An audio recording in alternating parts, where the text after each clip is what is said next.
यह कहानी है एक माँ और उसकी नन्ही सी बच्ची के सर्वाइवल की। कैसे एक छोटी सी उम्मीद जिंदगी की सबसे बड़ी जंग जीत सकती है, यह आपको इस बेहतरीन फिल्म में देखने को मिलेगा। कहानी की शुरुआत में दिखाया जाता है कि स्पेन और बाकी यूरोपीय देशों में भयानक भुखमरी फैली हुई है। हालात इतने बिगड़ गए हैं कि सरकारें कड़ी कदम उठा रही हैं। जो लोग काम नहीं कर सकते, जैसे बुजुर्ग, बच्चे और गर्भवती महिलाएं, उन्हें खत्म किया जा रहा है। इसी बीच निक और मिया को दिखाया जाता है। मिया गर्भवती है और ये दोनों इस देश को छोड़कर आयरलैंड भागने की कोशिश कर रहे हैं। आयरलैंड ही एकमात्र ऐसा देश है जो इन कठोर कानूनों के खिलाफ है। मिया थोड़ी डरी हुई है, लेकिन ये दोनों पहले ही अपनी 4 साल की बेटी को इस सरकार के हाथों खो चुके हैं। निक नहीं चाहता कि उनके आने वाले बच्चे के साथ भी ऐसा हो, इसलिए वे ये खतरनाक कदम उठा रहा है। एक एजेंट इन दोनों को और कुछ अन्य लोगों को एक ट्रक के अंदर छिपा देता है। उनका प्लान है कि वे इस कंटेनर ट्रक से पोर्ट तक और फिर वहां से शिप के जरिए आयरलैंड पहुंचेंगे। रास्ते में ट्रक एक और जगह रुकता है और अचानक बहुत सारे लोग ट्रक के अंदर आ जाते हैं। जल्दबाजी और अफरा तफरी में निक और मिया अलग हो जाते हैं। निक गलती से दूसरे ट्रक में चला जाता है। वह तुरंत मिया को फोन करता है और उसे बताता है कि वह पीछे वाले ट्रक में है। मिया घबरा जाती है, लेकिन धीरे धीरे खुद को संभाल लेती है, क्योंकि वे दोनों ही हालात के आगे बेबस हैं। ट्रक पोर्ट पर पहुंच जाता है, जहां कड़ी जांच होने वाली है। सब लोग ट्रक के पीछे बने एक सीक्रेट कमरे में छिप जाते हैं, लेकिन एक पुलिस अधिकारी अपनी चालाकी से उन्हें पकड़ लेता है और धमकी देता है कि अगर वे बाहर नहीं आए तो सबको गोली मार देगा। डर के मारे एक बच्ची बाहर आ जाती है। इसी बीच मिया चालाकी से वहां रखी एक बड़ी क्रेट के ऊपर चढ़ जाती है। पुलिस अफसर बच्ची को देखते ही गोली मार देता है और बाकी लोगों को भी गोलियों से भून डालता है। मिया किसी तरह बच जाती है, लेकिन वे बहुत डर जाती है और रोते हुए तुरंत निक को फोन करके उसे सावधान करने की कोशिश करती है। हालांकि निक का फोन बंद आता है। मिया को लगता है कि शायद निक भी मारा गया हो, लेकिन फिर भी वह उसे वॉइस नोट भेजती रहती है, इस उम्मीद से कि हो सकता है कोई मिरेकल हो जाए और वो जिंदा निकल जाए। मिया का कंटेनर अब शिप में चढ़ जाता है, लेकिन उसी रात समंदर में तूफानी लहरें आती हैं जो बहुत सारे कंटेनरों को शिप से नीचे गिरा देती हैं। मिया को सिर में चोट लगने के कारण वो बेहोश हो जाती है। जब सुबह उसकी आंख खुलती है, मिया कंटेनर के छेद से उस कंटेनर को देखती है और उसे याद आता है कि यह वही कंटेनर है जिसमें उसका पति भी था। मिया चिल्लाकर निक को पुकारती है, उसे कॉल भी करती है, लेकिन वो बेबस होकर देखती रह जाती है और वो कंटेनर उसकी आंखों के सामने डूब जाता है। उसकी आखिरी उम्मीद भी खत्म होती नजर आ रही थी। अकेली मिया, जिसका सब कुछ खत्म हो चुका था और जिसके जिंदा बचने की कोई उम्मीद नहीं थी, फैसला करती है कि वो खुद को मार देगी। तभी उसे अपने पेट में कुछ महसूस होता है। उसका बच्चा पेट में धीरे से लात मार रहा था। मिया भावुक हो जाती है। न चाहते हुए भी अब उसे अपने बच्चे के लिए जिंदा रहना होगा। अब शुरू होती है मिया की असली सर्वाइवल की कहानी। हालांकि कंटेनर बंद था, लेकिन उसमें गोलियों के बहुत सारे छेद थे और उन्हीं से धीरे धीरे कंटेनर में पानी भर रहा था। मिया पहले सब कुछ देखती है कि उसके पास क्या क्या मौजूद है। ज्यादातर क्रेट्स में सिर्फ प्लास्टिक के डिब्बे थे। एक में बहुत सारे ईयरफोन्स, दूसरे में हुडी, एक छोटा सा बैग और एक फोन मिलता है जिसमें कुछ सर्वाइवल का सामान था, जैसे ड्रिल, टॉर्च, मग, एक बीन्स का डिब्बा, सिर्फ एक रोटी और पानी की बोतल। इसी से मिया को सरवाइव करना था जब तक कोई उसे रेस्क्यू न कर ले।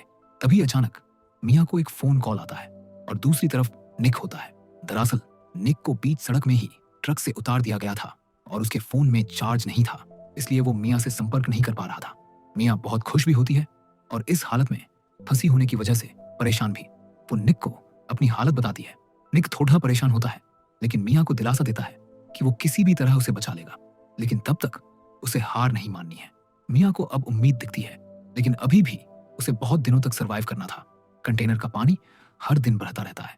इसी बीच मिया को लेबर पेन शुरू होता है और बाहर फिर से तूफान आ जाता है। निक का फोन भी आता है, लेकिन हड़बड़ी में मिया उसे पानी में गिरा देती है। फिर भी मिया हिम्मत नहीं हारती और किसी तरह एक बच्ची को जन्म देती है। बच्ची को गोद में लेकर मिया खुश हो जाती है, लेकिन पानी और खाना खत्म होने वाला होता है, तो अब मिया को किसी तरह बाहर निकलना होगा। मिया ड्रिल से एक जगह छेद करने की कोशिश करती है, लेकिन बहुत जल्द ड्रिल की बैटरी खत्म हो जाती है। तब वो चाकू से काटने लगती है, लेकिन बहुत जल्द चाकू भी टूट जाता है। आखिर में भूख और प्यास से थककर वो बेहोश होने ही वाली होती है कि बारिश शुरू हो जाती है। जैसे कि शायद खुदा भी चाहता है कि मिया यह लड़ाई जीत जाए। पानी की बूंद जब मिया के मुंह में आती है, तब उसकी की थोड़ी जान लौट आती है। इस बार वो कंटेनर में बहुत सारा पानी बचा लेती है फिर वो कंटेनर के उस हिस्से को तोड़ने के लिए जान लगा देती है और आखिर में वो हिस्सा मुड़कर एक छोटी सी खिड़की जैसा बन जाता है। मियाँ बाहर आकर कंटेनर के ऊपर चढ़ती है और थोड़ी सुकून महसूस करती है। हालांकि अभी भी वो समंदर के बीच में ही थी और उसका खाना भी खत्म हो चुका था। एक दिन जब वो अपनी बच्ची की पॉटी को समंदर में फेंकती है तो नोटिस करती है कि उसके चारों ओर मछलियां तैर रही हैं। जब मछली पकड़ने की कोशिश करती है तो पहली बार में सफल नहीं होती, लेकिन तभी उसे नीचे क्रेट में रखे हुए बहुत सारे ईयरफोन्स की याद आती है। ईयरफोन्स की मदद से वो एक जाल बनाती है और फिर आसानी से मछली पकड़ने लगती है। अब खाना पानी दोनों थे, लेकिन उसका घर कंटेनर धीरे धीरे डूब रहा था। उसके पास एक सीमित समय ही था जिसके अंदर अगर किसी ने उसे रेस्क्यू नहीं किया तो वो और उसकी बच्ची वहीं डूब जाएंगे। अब तक मियाँ की उम्मीद बनी रहती है क्योंकि उसके पति ने उससे वादा किया था। लेकिन एक रात निक का कॉल आता है। वो घबराया हुआ था। जब मियाँ पूछती है कि क्या हुआ, निक दुखी होकर कहता है, अब तुम्हें अकेले आयरलैंड जाना होगा, क्योंकि जब वो छिपकर आ रहा था उसे भी पुलिस ने पकड़ लिया था। वो किसी तरह बचकर तो निकल गया, लेकिन उसे गोली लग गई थी। निक रोते हुए मियाँ से इस सब परेशानी के लिए माफी मांगता है। मियाँ तब कहती हैं, तुम माफी मत मांगो, तुम्हारी वजह से आज हम दोनों जिंदा हैं। निक को अभी तक अपनी बच्ची के बारे में नहीं पता था। यह बात सुनकर वो खुश हो जाता है और दुखी भी, क्योंकि वो इन दोनों के साथ नहीं है। निक मियाँ को दिलासा देता है और हिम्मत न हारने को कहता है। यह सब सुनकर मियाँ बहुत दुखी और निराश हो जाती है, लेकिन शायद वो एक माँ थी इसलिए उस वक्त भी अपनी बच्ची के बारे में सोचती है और बचने की उम्मीद नहीं छोड़ती। अगले दिन जब वो कंटेनर के ऊपर मछली पकड़ने की तैयारी कर, तब अचानक एक सीगल आकर कंटेनर के ऊपर बैठती है। ये देखकर मियाँ के मन में थोड़ी उम्मीद जगती है, क्योंकि सीगल देखने का मतलब है कि हो सकता है जमीन ज्यादा दूर ना हो। मियाँ के पास अब ज्यादा समय भी नहीं होता, क्योंकि कंटेनर के अंदर पानी बहुत भर चुका था और वो किसी भी वक्त डूब सकता था। मियाँ जो प्लास्टिक के डिब्बे क्रेट में थे उनसे एक ढांचा बनाने लगती है ताकि अगर कंटेनर डूब गया तो उस ढांचे के ऊपर वो अपनी बच्ची को रख सके। जब मियाँ ये सब कर रही थी, अचानक कंटेनर के अंदर एक छेद खुल जाता है जिसको उसने टेप से चिपकाया हुआ था। इससे कंटेनर में अचानक पानी का बहाव बहुत ज्यादा हो जाता है, जिससे कंटेनर डूबने लगता है। निक ने मियाँ को एक चॉकलेट दी थी जिसे वो आखिरी समय के लिए बचा कर रखी थी। उसे लेने के लिए मियाँ कंटेनर के अंदर चली जाती है, लेकिन लौटते वक्त उसका पैर रस्सी में फंस जाता है। मियाँ ने अपनी बच्ची को कंटेनर के ऊपर उसी ढांचे पर छोड़ दिया था। इधर कंटेनर डूबने लगा, लेकिन मियाँ का पैर अभी भी फंसा हुआ था और इधर बच्ची उस ढांचे में तैरकर दूर जाने लगती है। आखिरी वक्त में मियाँ अपने पैर को किसी भी तरह छुड़ा पाती है और डूबते हुए कंटेनर से बाहर निकल जाती है। लेकिन ये रात का वक्त था और चारों तरफ अंधेरा था। उसकी बच्ची तैरकर कहाँ चली गई कुछ समझ नहीं आ रहा था। तभी जैसे समंदर ने उसके लिए मदद भेजी हो। एक व्हेल वहां से जा रही थी और व्हेल जब सांस लेती है तो ऊपर पानी की बूंदें छोड़ती है। पानी की बूंद जब बच्ची के ऊपर पड़ी, बच्ची रोने लगी। इससे मियाँ को अंदाजा हो गया कि बच्ची किस तरफ है। आखिर में मियाँ ने अपनी बच्ची को ढूंढ लिया, लेकिन मुसीबत यहाँ खत्म नहीं होती। रात का वक्त था और चारों तरफ कुछ नहीं दिख रहा था। मियाँ पूरी रात लगातार अपनी बच्ची के साथ तैरती रही।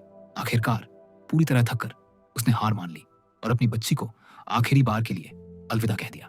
लेकिन शायद ऊपर वाले को कुछ और ही मंजूर था। वहां से एक छोटी सी फैमिली फिशिंग बोट आ रही थी। उस लड़की ने तैरता हुआ कुछ देखा।